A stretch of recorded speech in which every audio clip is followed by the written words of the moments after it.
우리 교회는 그렇게 열심히 전도를 하는 교회는 아닙니다.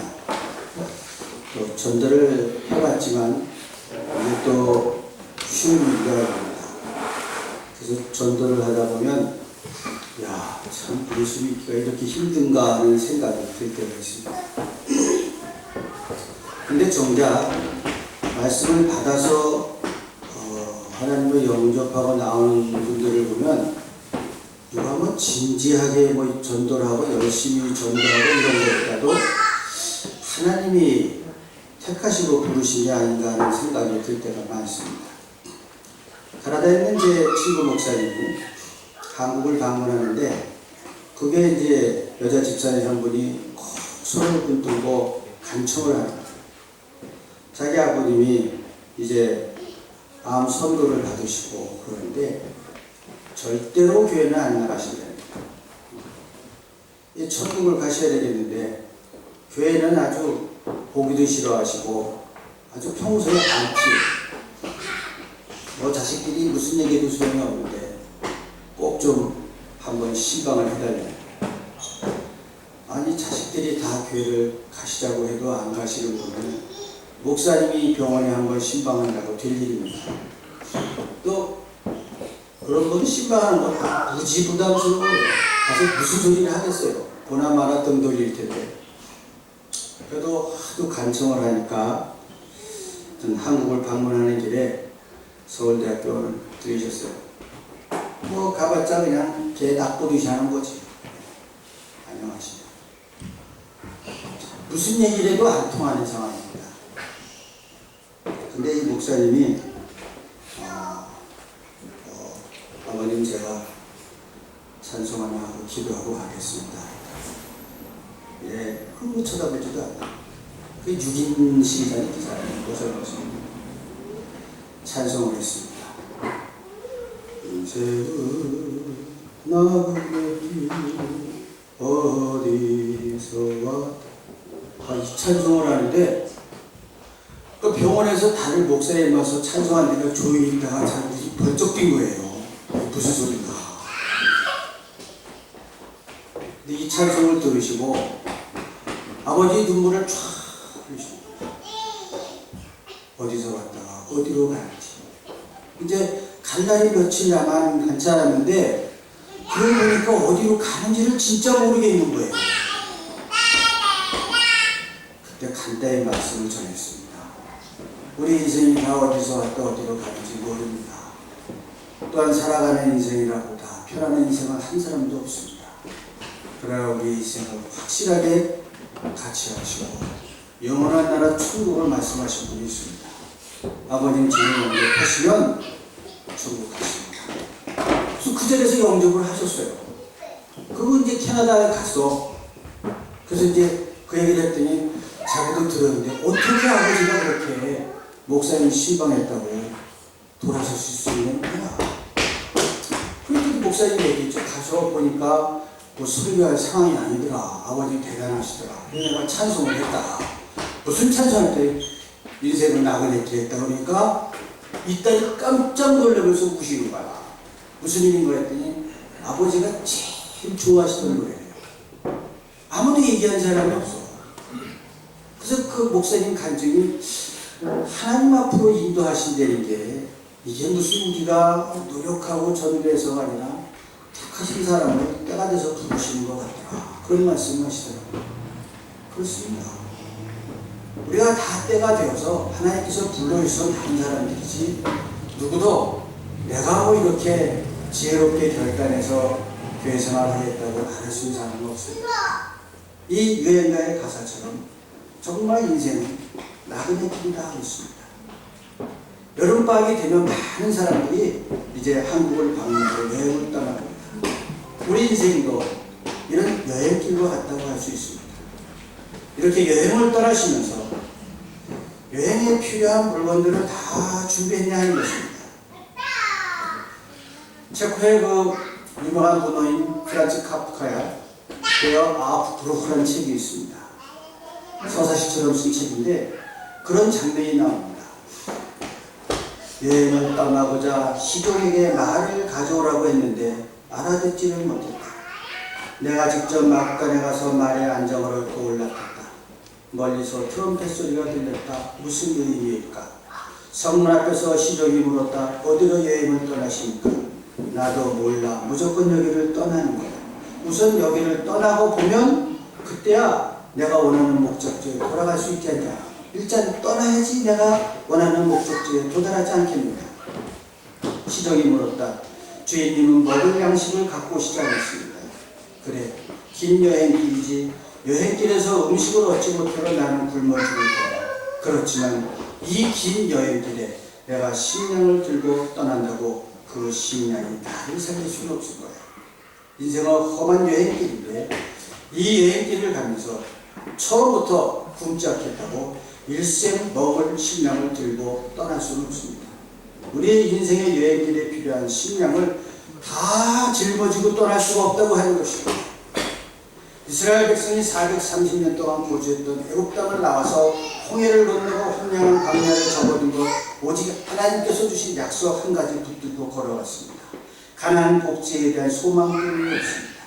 이 행진을 계속하는 이스라엘 백성에게는 변화가 일어난 부분이 있었고 변화되지 않는 부분이 있었고 앞으로 변화될 부분들이 있었습니다. 변화가 일어난 부분은 그들이 서 있는 위치였습니다. 신앙을 갖기 전에 그들의 위치는 애굽이었습니다.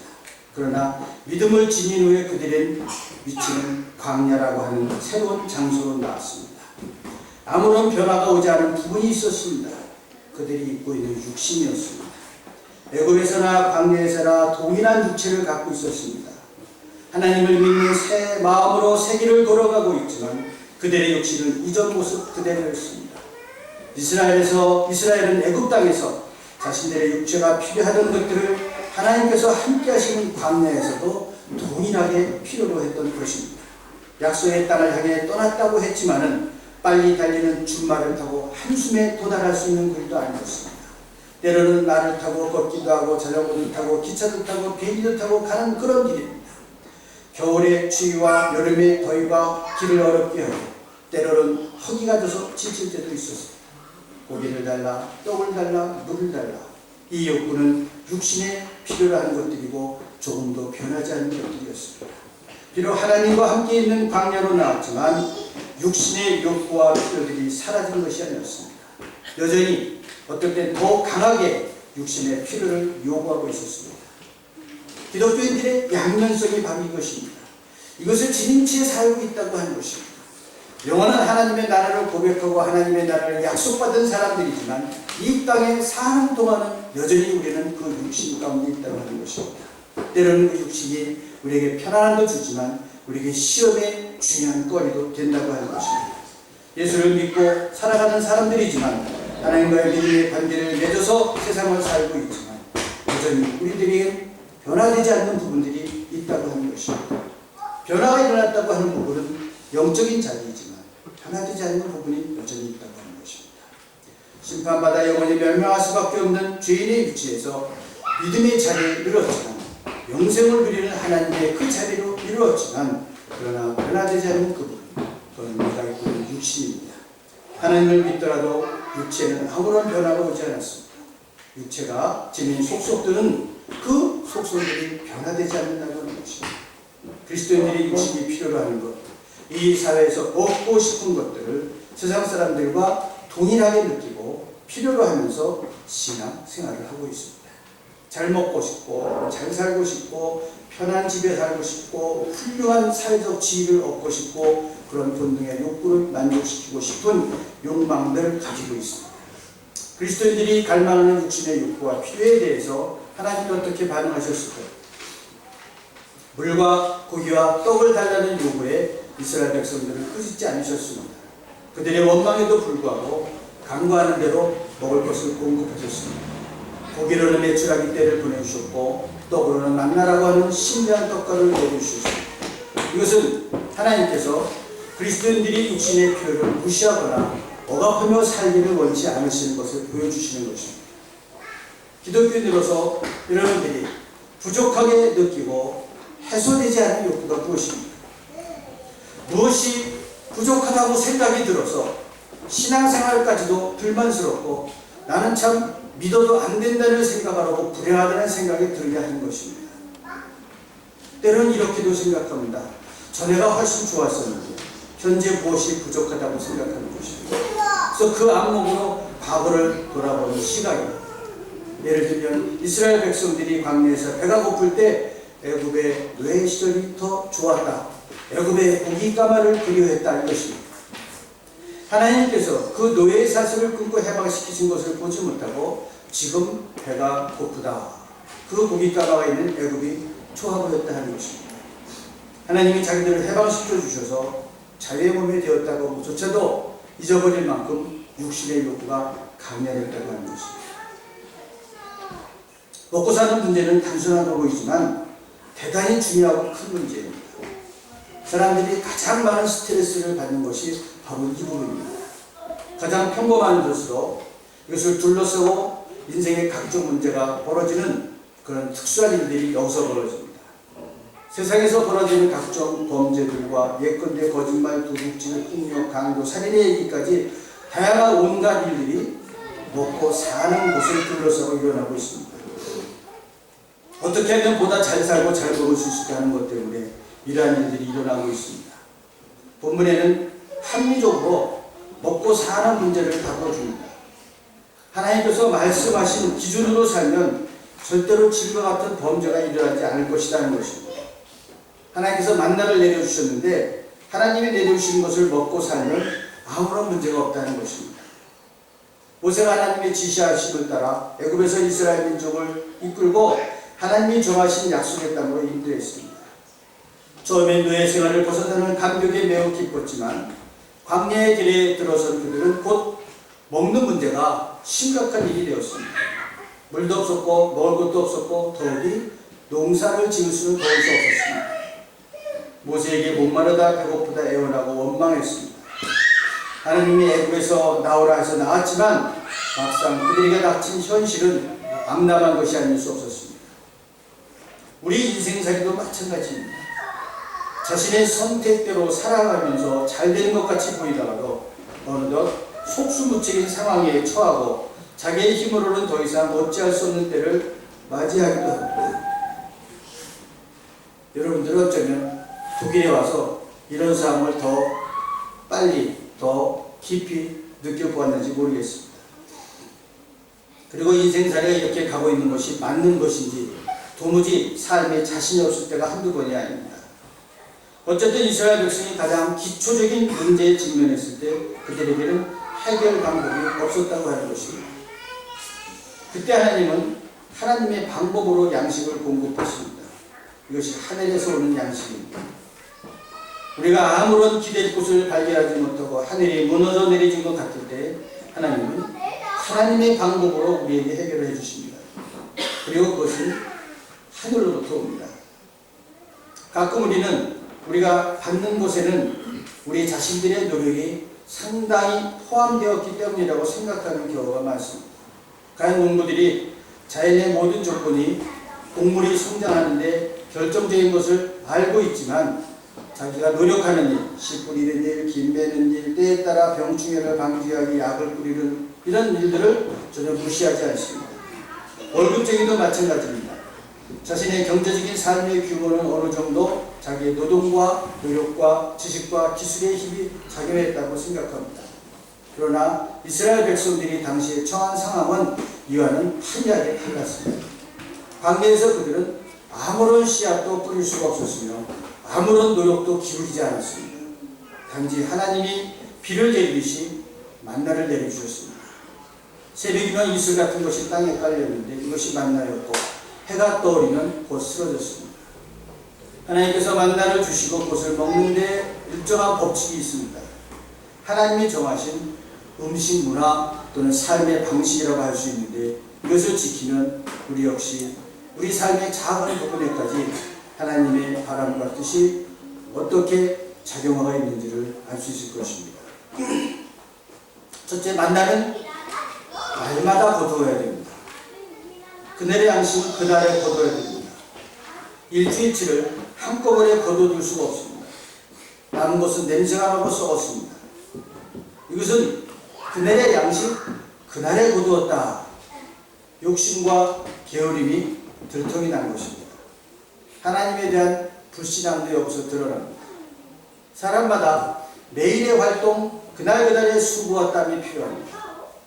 하나님이 이렇게 활동하기 위해서 우리가 게으르고 나태하고 시간적인 여유와 안락함이 자리 잡기 시작하면 발동하는 죄악에 대한 우리의 그런 경향을 물리치게 하셨습니다. 이스라엘 백성 중에는 그날에 필요한 것 외에 더 거두었다가 하늘에서 내린 만나를 냄새나고 썩게 만들었습니다. 하나님이 이를 책망하셨습니다. 사람이 그날그날에 필요한 것을 가지고 살고 그것만 필요하다고 생각하고 과욕을 부리지 않으면 아무런 말씀도 없습니다. 그런데 문제는 욕심 때문에 발생합니다. 왜 하나님이 그날 필요한 것을 유독 그날에 거두도록 하십니까? 어제 거둔 것이 그제 거둔 것이 오늘도 유효하게 사용된다고 하면 사람은 게을러지고 시간이 많아지면 타락하게 됩니다. 반대로 내일 것을 오늘 갖다 쓸 수 있다고 한다면 인생은 맨날 가부를 하느라 걱정, 근심하는 삶을 살게 될 것입니다. 마태복음 6장 34절은 그래서 그렇게 얘기했습니다. 한날 괴로움은 그날의 족합니다. 그러니까 하나님을 믿는 사람들은 재물이 많아도 좋은 것이 아니요 정말 그리스도인이라면 재산이 많아도 절제할 줄 알고 재물에 노예되지 않고 타락하지 않아서 그렇게 사는 사람. 그렇게 되는 게 결코 쉬운 일이 아닙니다. 재물을 쌓아놓고 타락하지 않는 게 결코 쉬운 일이 아니라고 하는 것입니다. 재물을 쌓아놓고 게으르지 않는다는 것이 결코 쉽지 않다고 하는 것입니다. 솔로몬이 세상에서 부러울 것이 없는 왕이면서도 이런 고백을 하나님께 했습니다. 주께서 주님께 제가 두 가지 간청을 드리는데 제가 죽기 전에 그것을 이루어 주십시오. 허위와 거짓말을 저에게서 멀리하여 주시고 저를 가난하게도 부유하게도 하지 마시고 오직 저에게 필요한 양식만을 주십시오. 제가 배가 불러서 주님을 부인하면서 주가 누구냐고 말하지 않게 하시고 제가 가난해서 도둑질하거나 하나님의 이름을 욕되게 하거나 하지 않게 해 주십시오. 잠언 30장의 말씀. 지혜롭고 세상에 모든 것을 가졌다고 하는 솔로몬 왕이 한 고백입니다. 둘째 만나는 해가 뜨기 전 이른 아침마다 거두어야 됩니다. 태양이 뜨면 만나는 쓰러졌습니다. 이것은 하나님께서 아침 늦게 일어나 생활하는 것을 원치 않는다고 하시는 말씀입니다. 늦게 일어난 사람은 그날의 양식이 없습니다. 새벽부터 부지런히 살라고 하는 것입니다. 게으른 사람들은 이같이 굶도록 한 기가 막힌 방법을 통해서 하나님은 사람들이 매일 일찍 일어나 부지런히 살도록 하였습니다. 이런 훈련은 사람을 바르게 강하게 합니다. 이슬은 아침에 내립니다. 이스라엘 사람들은 그래서 이슬을 하나님의 은혜라고 생각했습니다. 셋째 만나는 먹을 만큼 거두어야 됩니다. 한 사람당 한 우베.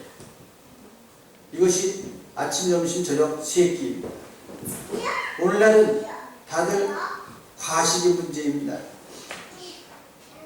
적게 먹어서 생긴 병은 영양을 보충하기만 하면 하루 이틀 고칠 수 있습니다. 그러나 과식해서 생긴 병은 잘 안 납니다. 욕심 부리지 않고 살아가는 그 방법을 가르쳐 주셨습니다. 만약 욕심을 부리지 않고 살아가는 가운데 재벌이 되고 부자가 된다면 좋은 일입니다. 그런 사람은 하나님의 뜻대로 하는 지혜가 있습니다. 이런 사람에게는 아무리 많이 주어도 문제될 것이 없습니다. 기업 가운데도 그런 훌륭한 기업들이 있습니다. 하나님께서 우리에게 주시는 것을 잘 유지할 줄 아는 지혜가 필요합니다. 그리고 네 번째, 제6일에는 안식일 날 것까지 갑절로 거두었습니다. 다시 말하면 안식일에는 거두지 않았습니다. 그리고 안식일에는 만나를 내리지 않았습니다. 안식일은 일하지 않고 하나님께 예배드렸습니다. 6일날 거둔 그 두 배 거둔 만나는 그 다음 날에도 썩지 않았습니다. 이것이 우리가 사는 하나님께서 주신 삶의 방법이고 지혜입니다. 어쩌면 오늘날에도 우리에게 똑같이 일어나는 그런 현상들인데 우리는 그것을 또는 깨닫지 못하거나 때로는 기적적이라고 말하는 것을 어떻게 생각해야 될지 모르겠습니다. 매년 봄이 되면 싹이 나고 잎이 나고 이것을 기적이라고 할 수 있습니다. 여름이 되면 수목이 우거지고 녹음이 고른 것은 당연한 것 아닌가. 때로 은혜로 고백하는 일들이 있습니다. 건강을 은혜로 고백할 때도 있고 사업을 은혜로 고백할 때도 있는데 이런 말들을 은혜가 아니라 될 때가 되어서다 라고 생각할 수도 있습니다. 광야에서 유목민처럼 생활하게 된 이스라엘 민족들은 이 만나가 먹을 수 있는 것을 알았습니다. 자연의 산물일 수도 있었습니다. 그러나 굶주리고 지친 이들은 이것을 당연한 것으로 여기지 않고 우리를 먹이시는 하나님의 기적으로 고백했습니다. 일상생활에서 가장 자연스러운 것도 하나님의 은혜로 기적으로 고백될 수 있습니다. 은혜로 고백되는 것은 꼭 초자연적인 것이나 설명할 수 없는 것을 의미하지 않습니다. 물론 그런 기적도 있습니다. 이 은혜와 기적은 사건이 있는 것이 아니라 우리가 어떻게 고백하는가에 있습니다. 숨 쉬는 것까지도 당연한 것으로 보지 않는다고 하는 것입니다. 일전에 한번 알러지가 와갖고 밤에 숨을 쉬는데 이게 잘 힘이 들어요. 난 숨을 쉬는 게 힘들다는 걸 처음 알았습니다. 그러니까 겁이 나더라고요. 이게 붙어버리면 어떡하나. 아예 숨 못 쉬겠더라고. 쌕쌕거리다가 무섭더라고요. 그때 알았어요. 숨 쉬는 것도 감사한 거구나.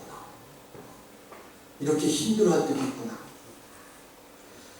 수도꼭지를 틀면 당연히 더물과 찬물이 나오는 것이라고 생각하는 세대와 이것이 참으로 놀랍다고 생각하는 세대가 있습니다. 여기 계신 우리 집사님, 권사님들은 아마 다 아실 것입니다. 수돗물에서 찬물, 더물이 나오는 건 저도 독일에 가서 참 좋다고 생각해요. 한 꼭지 하나. 얼마나 신기했는지 몰라요. 제가 그때 한때 그런 거 없었거든요. 근데 꼭지 하나를 물로 틀면 물틀면 찬물. 근데 그게 이렇게 신기했었어요. 그리고 여기 저희들 윗세대들은 한참 저희 일할 때는 항상 마당에 나가면 찬물밖에 없었어요. 수도꼭지를 틀면 항상 찬물이야. 연탄불로 데운 더운 물을 한 바가지 넣어야 머리를 감든지 세수를 하든지 했잖아요. 그것도 조금만 있으면 머리가 이렇게 얼어붙었어요. 그걸 당연하다고 생각하지 않았어요. 참 좋다. 좋은 세상이다. 라고 생각합니다. 그러나 지금 세대는 안 나오면 이게 왜 안 나와? 그랬지. 나오는 게 당연한 거고 안 나오는 게 이상한 거야. 그렇습니다. 사람이 어떻게 생각하고 살아냐에 따라서 고맙고 감사한 것도 달라질 수 있습니다. 이런 감사의 생활이 간단하지 않습니다. 무엇인가 더 큰 것을, 더 드라마틱 같은 것을 기대하기 때문에 참된 감사의 손길을 보지 못하는 수가 많습니다. 사막에서 방하면서 인도하시는 하나님의 손길을 기다리던 이스라엘 백성들에게 주시는 이 만나는 일반적으로 생각할 수 있는 그런 빵이 아니라 하나님이 우리에게 내시는 빵이구나. 오늘 이 빵을 내 손에 들면서도 하나님이 우리에게 내시는 양식이구나. 그런 시각과 고백으로 하나님을 볼 수 있고 인도하는 손길을 고백할 수 있으면 그 사람이 하나님의 기적 가운데 있는 사람입니다.